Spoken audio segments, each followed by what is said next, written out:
저는 고려 11 행정사 사무소의 임현 행정사입니다. 네, 오늘은 월남전에 참전한 참전 유공자로서의 법적 지위를 취득하기 위한 그 기준 내지는 그 요건에 대해서 언론보도 사례를 중심으로 해서 살펴보겠습니다. 오늘 영상의 내용이 도움이 되었다면 구독, 좋아요 부탁드리겠습니다. 먼저 보시면 이제 2020년 6월에 보도된 사례입니다. 이제 제목을 보시면 54년 만에 월남전 참전 인정, 귀국 기록 없어도 유공자라고 되어 있습니다. 그 구체적인 내용을 보시겠습니다. 귀국 기록이 확인되지 않는다는 이유로 참전 유공자에서 배제됐었던 베트남전 참전 군인이 54년 만에 유공자 지위를 인정받게 됐다. 국민권익위원회 소속 중앙행정심판위원회는 1966년 베트남전에 파병된 A씨에 대해 귀국 일자가 확인이 안 된다는 이유로 이유입니다. 그 이유로 참전 유공자로 인정할 수 없다는 보훈청의 처분을 취소했다고 밝혔다. 행심에 따르면 A씨는 1966년 7월 해병대 청룡부대원으로 월남전 참전을 위해 출국했다. A씨는 합참의장이 월남전에 직접 참전한 군인에게만 지급하는 참전 기장을 받고 파병 생활을 한 뒤 이듬해인 1967년 12월 전역했다. A씨는 월남전 참전 유공자로 인정해달라며 관할 보훈청에 신청했지만 거절당했다. 정확한 귀국 일자를 확인할 수 있는 자료가 없다는 이유에서였다. 보시는 바처럼 A씨는 월남전에 해병대원으로 참전을 했고, 그리고 그 이후에 전역을 하고 나서 월남전에 참전한 참전 유공자로 법적 지위를 취득하기 위해서 관할 주소지관할 보훈청에다가 등록 신청을 했더니 이제 그 비해당 거절을 당했습니다. 해당이 되지 않는다라고 했습니다. 이유는 뭐냐면 출국을 했다면 귀국 일자를 확인할 수 있는 자료가 없다라는 겁니다. 귀국 일자를 확인할 수 있는 객관적 자료가 없다. 귀국 일자가 확인이 안 된다라는 겁니다. 그래서 A씨는 이에 대해서 불복하기 위한 것이 행정심판이라는 것이 있고 행정소송이라는 것이 있는데 행정심판을 했습니다. 지금 현재 국민권익위원회 소속입니다. 중앙행정심판위원회에 이 처분이 위법 또는 부당하다라고 이제 불복해서 청구를 한 겁니다. 그랬더니 그 행정심판위원회, 행심위는 A씨의 병적 증명서에 군 복무 중인 1966년 7월 월남전 파병 사실이 확인되는 점, 병적 증명서에 파병 기록이 있다는 거죠. 파병 사실이 확인되는 점, 해군 기록에서 A씨에게 월남 참전 기장을 수여한 사실이 확인되는 점, 해군 기록에 그 A씨가 월남 참전 기장을 이제 수여받은 사실이 있다는 거죠. 이것도 확인되는 점 등을 종합적으로 볼 때 참전 유공자에 해당한다고 판단했다. 그리고 참전 유공자 예우 및 단체 설립에 관한 법률에 따르면 군 복무 중 1964년 7월 18일부터 1973년 3월 23일 사이에 월남전에 참전하고 전역한 군인은 참전 유공자로 인정하고 있는 점도 고려됐다라고 되어 있는데요. 그래서 일단 관할 보훈청에서는 귀국한 날짜를 알 수 없다, 자료가 없다라고 해서 참전 유공자로 등록할 수 없다고 했지만 이에 불복해서 행정심판을 청구한 결과 행정심판위원회에서는 군 병적 증명서에 기록이 있더라, 파병된 기록이 있더라, 그리고 해군 기록에 월남 참전 기장을 받은 사실이 있다. 그러하기 때문에 참전 유공자다라는 취지로 이제 결정을 한 겁니다. 그래서 귀국을 한 날짜, 출국을 했기 때문에 귀국한 날짜가 없다고 하더라도 복무와 관련한 병적 증명서에 참전을 했다는 기록이 있고 또 월남 참전 기장을 수여를 받은 사실이 있다면 참전 유공자에 해당한다라는 겁니다. 그래서 김명섭 행정심판국장은 앞으로 월남전에 참전했어도 출국 또는 귀국 날짜를 알지 못한 사람들에게 출국 또는 귀국 날짜를 알지 못한 사람들에게 월남전 참전 유공자로 인정될 수 있는 길이 열릴 것으로 기대된다고 말했습니다.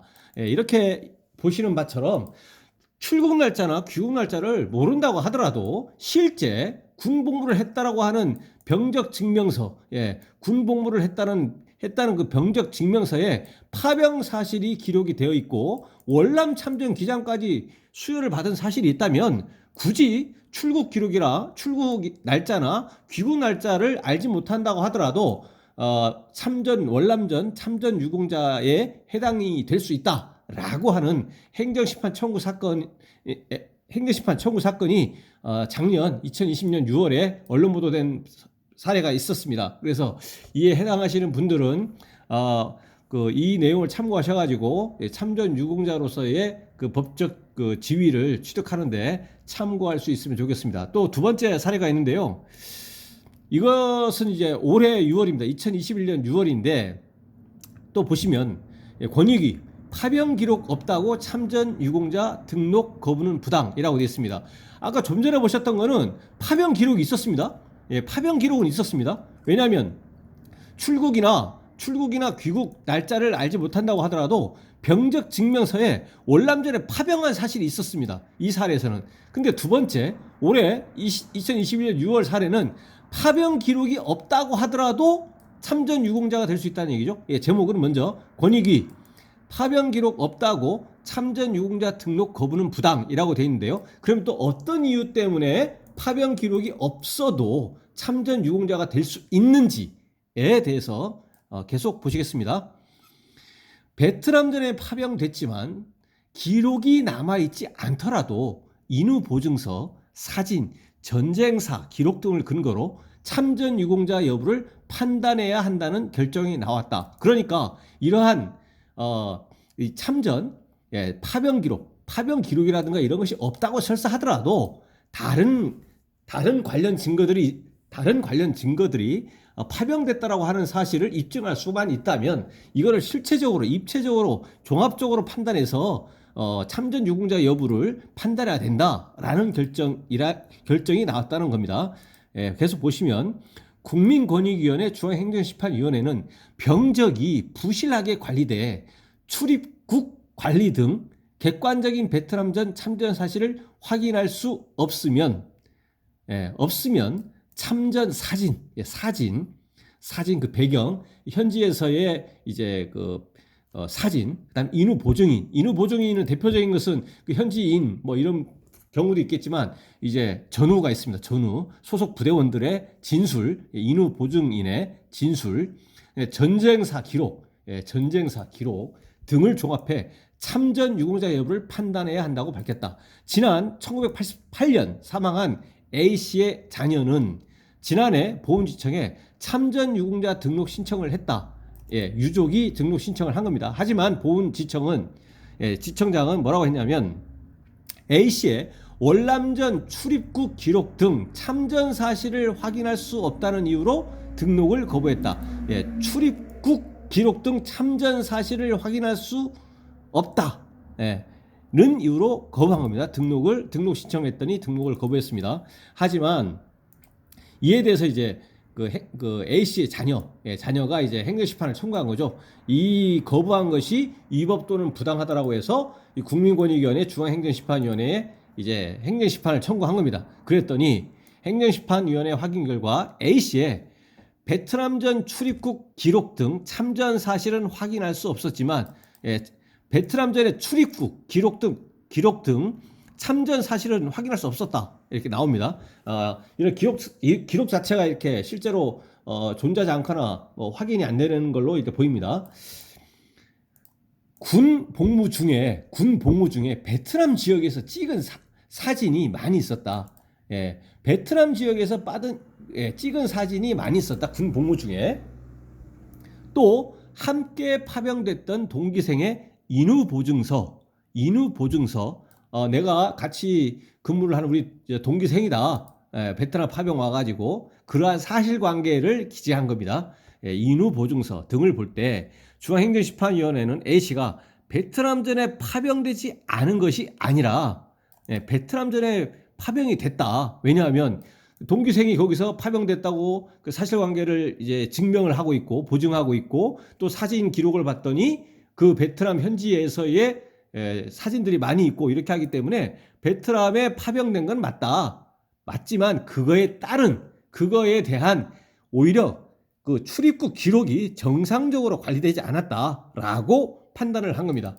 때문에 중앙행정심판위원회는 부실한 병적 관리, 부실한 병적 관리로 참전 사실을 확인할 수 없을 경우에는 참전한 그 사진, 그다음에 인후 보증인, 뭐 동료 부대원들의 이제 인후 보증인 같이 이렇게 와서 파병을 왔었다. 이런 진술, 그다음에 전쟁사, 전쟁 그 사 기록 등을 보완해서 참전 유공자 등록 여부를 결정해야 한다고 판단했다라고 되어 있습니다. 그래서 이 두 번째 사례에서는 파병 기록 자체가 아예 없는 겁니다. 파병 기록 자체가 아예 없다고 하더라도 실제로는 파병이 되어졌는데 이 월남전에 파병이 되어진 것을 증명해 줄 수 있는 그 현지에서의 그 사진들이 그 증명해 줄 수가 있고 또 같이 월남전에 파병이 되었던 그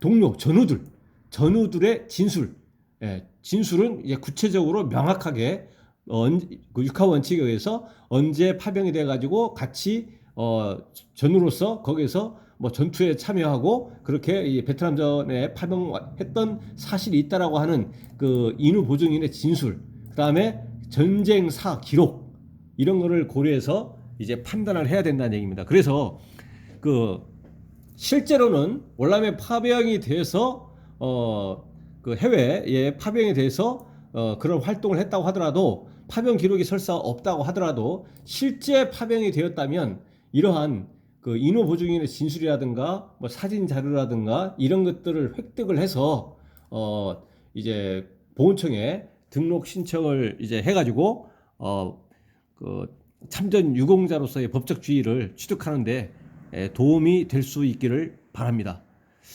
네, 오늘은 참전 유공자로서의 법적 지위를 취득하기 위해서 할 수 있는 어떤 조건 내지는 이 요건에 대해서 언론 보도 사례를 중심으로 이렇게 살펴봤습니다. 네, 오늘의 영상이 도움이 됐다면 구독, 좋아요 부탁드리겠습니다. 네, 감사합니다.